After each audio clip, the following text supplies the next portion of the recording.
তাদেরকে হত্যা করা হবে, তাদের কাউকে ছাড় দেওয়া হবে না। এটা একটা প্রতিহিংসা।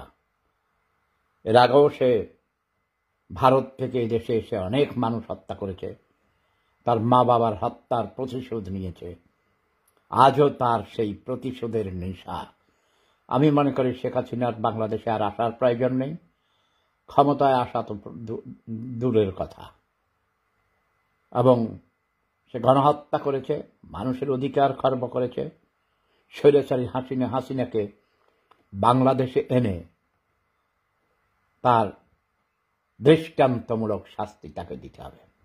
শেখ হাসিনা, তোরে জার্মান শেফার দিয়া ড্যাশ ড্যাশ করে হারামজাদি, যে বাংলাদেশে আসবি প্রতিশোধ নিতে। তোর বাপের মায়ের কলিজা যেমন ঝাঁঝরা করা হয়েছে, তোর কলিজাও ঝাঁঝরা করা হবে। তোকে ক্ষমা করা হয়েছে, তোকে জীবনে প্রাণ নিয়ে চলে যেতে সহযোগিতা করেছি আমরা। ওকে, বাংলাদেশের প্রতিশোধ নিতে আসবি, তোর কলিজা কাটটা কুত্তারে খাওয়ানো হবে হারামজাদি। ভারত থেকে তুই এইসব ইস্কন মিস্কনদেরকে উস্কানি দেস, আমরা বুঝতে পারি।